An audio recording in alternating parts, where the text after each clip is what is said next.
Consider nyo din na hindi lahat ng bansa ay parang Canada na considerate sa mga moms. May ibang bansa na wala silang pakialam talaga. Kahit kaiiri mo lang. Tapos gumilid kami sa kabila. No, you cannot stay there. Toyo ka pala saan kami mag-i-stay? Gusto ko mag-shout out. Very special thanks to Kuya Dennis. So, kaninang umaga nag-message siya sa amin na bumisita siya sa bahay. Imagine, nakakatuwa. May tumitingin sa bahay namin for us. So, natutuwa lang talaga kami. Thank you so much, Kuya Dennis, for visiting the home, for nag-clear up siya ng snow, nag-snowblower siya dun sa labas, at naglagay siya ng additional security measures dun sa aming garage. So, sobrang maraming salamat sa iyo, Kuya Dennis. Idol ka talaga. Thank you! Hello everyone, this is Megan Joy Fajardo. Welcome back to our YouTube channel. This is Joy in Alberta. Kung kayo po ay bago sa aming channel, please don't forget to like, subscribe, share this video to your friends para naman ma-entertain, mapasaya, at mabigyan natin sila ng mga tips sa buhay. Ayan. So, kung kayo naman po ay rewatching, subscriber na namin. So maraming salamat po sa inyong support. At ayan na nga. Habang natutulog si Vivi, nagbabasa-basa ako ng mga messages. And isa sa mga message na nabasa ko ay magbigay naman daw tayo ng travel tip. Anong masasabi natin or anong mga tips na may bibigay natin if someone or if parents are traveling with kids. So yun yung i-discuss natin today. Mabilis lang to, guys. Ano nga bang maititip natin sa kanila? Number 1 is travel light. Yun talaga siya. I know na mahirap siya.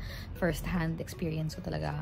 Mahirap talaga po siya kasi katulad namin, sabi ko nga sa inyo, dalawa dun sa maleta na dala namin agad-agad ay occupied ng milk ni Vibe. No joke po talaga yun. So, ang maleta namin allowed ay 4, 2 doon. Ang allowed namin ay 3, 2 agad doon ay gatas lang ni Vibe ang laman.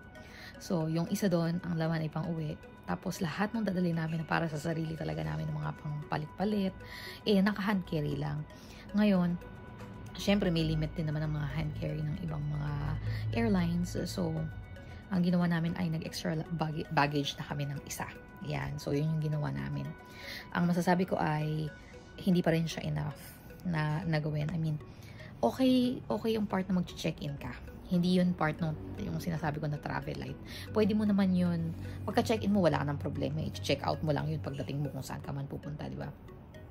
Ang problema is yung mga daladalahan nyo, yung mga hand carries. Yan yung sinasabi ko in terms of travel light. Ang masasuggest ko is, if mom and dad is traveling with the baby, na kailangan talagang i-carry pa, hindi pa siya nakaka-walk, or nakaka-walk siya pero mas kailangan na buhat siya most of the time, then only travel with one hand carry and 2 personal items.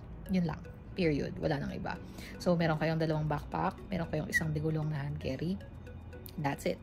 Kasi yung isa dun sa inyo, magtutulak dun sa stroller, or buhat yung baby and then bubuhatin din yung stroller. So, yun, bawasan ng hand carry. Kung kailangan magdagdag ng check-in, magdagdag kayo ng check-in, pero huwag kayong magdadagdag ng hand carry. Kasi napakadaling i-maximize ng hand carry, kasi sasabihin, especially Air Canada, wala silang limit sa weight, 'di ba, ng hand carry. Pero hindi siya masakit siya sa katawan. Kasi nga syempre pit mo lahat, parang sa mo daigdig. Tapos ito pa pala, guys, yung sa Hong Kong. Okay yung dito sa Canada kasi very forgiving sila sa mga parents. Parang it's okay, take your time, no problem.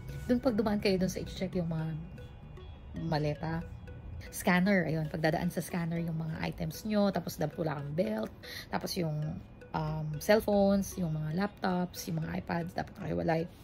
So, dito sa Canada, very forgiving sila sa parents. At meron silang spot na parang, okay, you can just stay here on this side and then fix your stuffs. Pero sa Hong Kong, guys, very, wala silang pakialam talaga. Kasi, pinamamadali na kuhanin yung gamit namin. Tapos, gumilid kami sa kabila. No, you cannot stay there. Toyo ka pala saan kami mag-i-stay? Oo, you have to carry your things. Paano ko nga i-carry nakalabas pa nga yung mga liquids. So, paano ko i-carry yun kasi palalabas nila lahat ng liquids. Si Vibe, diba, liquid lahat ng milk niya. So, 7 bottles yung nakalabas. Tapos, meron pa siyang warm water. Tapos, meron pa siyang water na normal room temp. So, ayun. Anyway, may mga bansa talaga na wala silang kapake-pakialam kahit pa mayroong kang sanggol na dala-dalahan. ano lang, inconsiderate lang ng mga ganong bansa. So, anyway. So, yun siya. I-consider nyo din na hindi lahat ng bansa ay parang Canada na considerate sa mga moms. May ibang bansa na wala silang pakialam talaga. Kahit kaiiri mo lang. Anyway. So, yun siya. Number 1, travel light talaga. And number 2 is, sa akin sa naging experience namin, magandang mag-travel pala ng gabi. The reason is because yung longest leg ng flight namin, yung meron kaming 16 hours na flight 14-16 hours, yung Vancouver to Hong Kong, yun yung longest leg ng flight namin.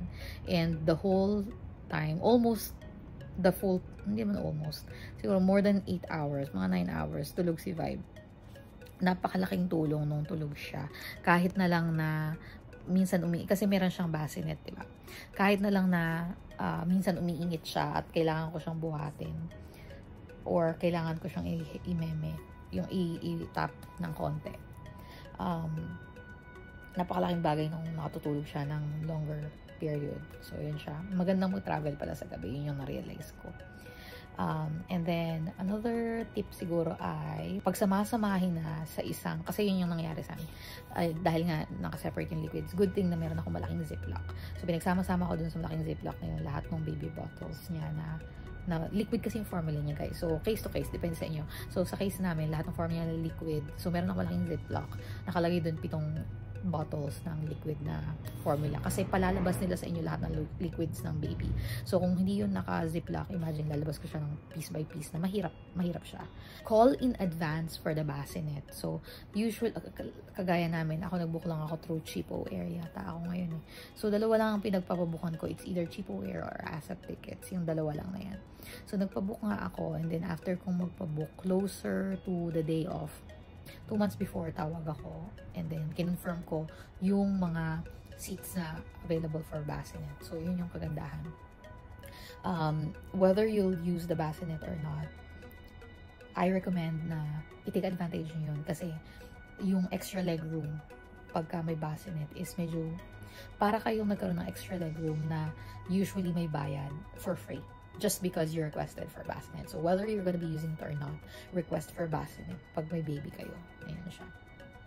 Yung ibang babies, di sila comfortable. Siyempre, hindi mo sila iyakap or hindi sila malapit sa'yo. Pero, yun, at least meron kang option na ibaba siya or itayo siya or iupo siya. So, si Vibe minsan umuupo lang siya dun sa bassinet. Ayan. And then, kagaya namin na nag-travel kami na na siya, mag-1 na siya. So, very curious na siya, attentive na siya sa mga napapanood niya. So, during this time that I'm shooting this video, Miss Rachel is one of the biggest sensations sa mga bata, diba? So, si Miss Rachel, ang ginawa namin, nag-download kami ng isang video niya. And then, pagka medyo magmumuryot na siya, or pa-take off, or pa-landing, yun. Yun yung pinaparinig namin sa kanya.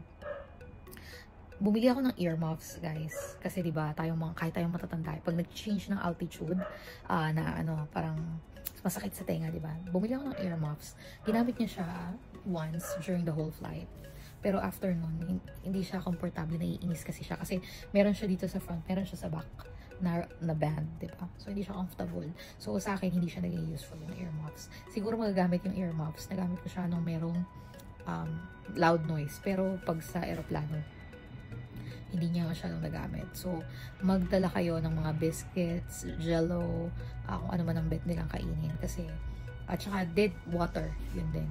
Feeling ko, hindi siya nag-iyak. Kasi nung pa-take off at pa-landing, may mga batang nag-iiyakan. Pero si Vibe, hindi naman siya naiyak. We just make sure na during take off or landing, it's either meron siyang water or may milk or meron siyang biscuit. Yun. Yung katabi namin isa, nakita ko meron siyang jello. So, pwede rin siguro yung jello. Pero kay Vibe is biscuit, water, milk. Yun. Basta take off and landing. Pag nararamdaman ko na sa sarili ko na may masakit na sa tenga ko, matik yun si Vibe. Ko na. Yung parang konti pa lang, medyo slight pa lang. Kasi mahirap kung nga tayo matatanda, di ba?